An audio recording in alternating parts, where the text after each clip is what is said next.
வணக்கம். உங்களை அன்புடன் வரவேற்கிறது. நான் காஞ்சனா ஜெயக்குமார். சுவையான பிடி கொழுக்கட்டை எப்படி செய்யறதுன்னு பார்க்கலாம்.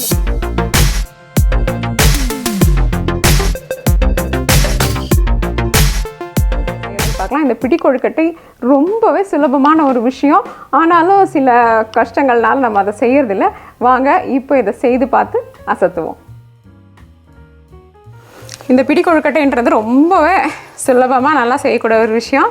இப்போ பாருங்கள், அதுக்கு முதல்ல நம்ம என்ன பண்ண போகிறோம்னா, எப்பொழுதும் போல் மாவு, அரிசி மாவு இருக்குது இல்லைங்களா, இது மாவு வந்து கொழுக்கட்டை அல்லது இடியாப்பம் மாவுன்னு கடையில் கிடைக்குது. அப்படி இல்லாட்டியும் நாமளே அரிசி, பச்சை அரிசியை ஊற வச்சு உலர்த்தி அதை வந்து நீங்கள் அங்கே பக்கத்தில் இருக்கிற அரிசி மில்லு இயக்கும் இயந்திரத்தில் எதுலையாவது அரைச்சி பொடி எடுத்துக்கிட்டிங்கன்னா அந்த பொடியை திரும்பவும் வறுக்க போகிறோம். எப்பொழுதுமே வறுத்து உபயோகப்படுத்தினீங்கன்னா தான் உங்களுடைய கொழுக்கட்டைகள் ரொம்ப நல்லா வரும். இப்போ இது நல்லா சூடாக வறுக்கட்டும். ஆனால் நிறம் மாற்றம் ஏற்படாமல் ஒரு மிதமான தீயில வச்சு லேசாக வறுத்து எடுத்துக்கோங்க.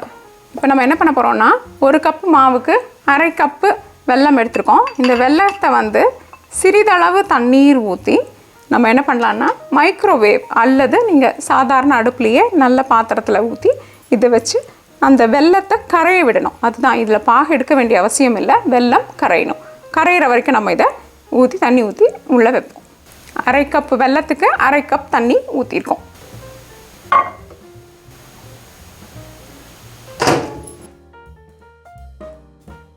இப்போ பார்த்தீங்களா, இது நல்லா வறுபட்டுச்சு நம்மளோட மாவு. இப்போ என்ன பண்ணுறோன்னா, இங்கே பாருங்கள், ஒரு கோலம் போடுறதுக்கு ரொம்ப சுலபமாக வரணும். இந்த மாதிரி எடுத்து இப்படி ஒரு கோடு போட்டிங்கன்னா ரொம்ப அழகாக உதிர்ந்து வரணும். அந்த பக்குவத்தில் இருக்குது, வெது வெதுப்பான தன்மையில் இருக்குது. இப்போ நம்ம என்ன பண்ணலாம், இது கூட ஏலக்காய் பொடியை சேர்த்துக்கலாம். இப்போ நான் வந்து பொடித்து வைத்த நறுக்கப்பட்ட தேங்காய் துண்டுகளை உபயோகப்படுத்துகிறேன். அப்படி நீங்கள் இது கிடைக்கல, இது பண்ண முடியல, உங்களுக்கு கஷ்டமாக இருந்ததுன்னா துருவின தேங்காயை உபயோகப்படுத்தலாம். அதனால் இந்த தேங்காய் துண்டுகளை இது கூட போட்டுடுறேன். இங்கே பாருங்கள், நம்மளுடைய வெல்லம் வந்து நல்லா கரைஞ்சிருச்சு. வெள்ளை தண்ணீர் வந்து எப்படி இருக்குன்னா நல்லா சூடாக இருக்குது. சூடான தண்ணியை நம்ம இப்போ உபயோகப்படுத்தணும், அதை ஞாபகம் வச்சுக்கோங்க. அதுக்கு பதிலாக தான் நம்ம என்ன பண்ணுறோன்னா, வெள்ளை தண்ணியவே சூடாக உபயோகப்படுத்துகிறோம். இதை ஒரு வடிகட்டியில் வடிகட்டிக்கலாம்.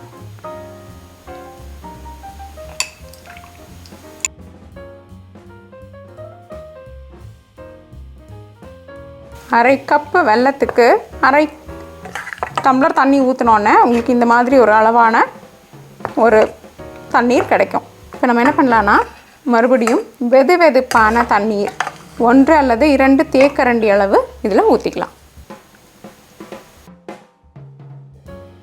பார்த்தீங்களா, நம்மளுக்கு இப்போ உருண்டை பிடிக்கிற பக்குவத்துக்கு இது வந்துடுச்சு. இதுதான் நம்மளுக்கு தேவைப்படுற பக்குவமும் இதுதான். பார்த்தீங்களா, இந்த பக்குவத்தில் இது இருக்கணும். இப்போ நம்ம பிடிச்சு வைக்கலாம். இப்போ நம்ம என்ன பண்ண போகிறோம்னா, இட்லி தட்டுகள் அல்லது இடியாப்ப தட்டுகளை சிறிதளவு நெய் போட்டு தடவ போகிறோம். உங்கள் கைகளை நல்லா நெய்யில் தடவிக்கிட்டு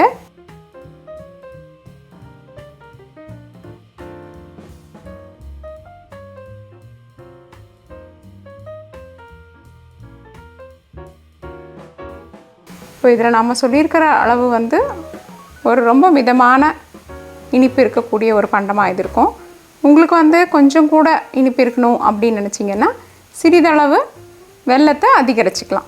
இப்போ நம்ம மிதமான தீயில வச்சு 10 நிமிஷத்துக்கு இதை ஆவியில் வேக வச்சு எடுக்கலாம். எப்பொழுதும் போல் நீங்கள் இட்லி தட்டு அல்லது இட்லி பாத்திரத்தில், இட்லி குக்கரில் எப்படி வைப்பீங்களோ அதே மாதிரி இதை 10 நிமிஷத்துக்கு வச்சு எடுக்கலாம். இப்போ பாருங்கள், தண்ணி நல்லா கொதிச்சிட்ருக்கு. இப்போ இதுக்குள்ளே நம்ம ஆவியில் வேக வைக்கலாம். நம்ம இப்போ 10 நிமிஷத்துக்கு அப்புறம் இப்போ பாருங்கள், நம்மளோட கொழுக்கட்டைகள் ரொம்ப அழகாக தயாராகிடுச்சு. இப்போ இதை நம்ம அடுப்புலேருந்து எடுத்து நல்லா ஆற விடலாம்.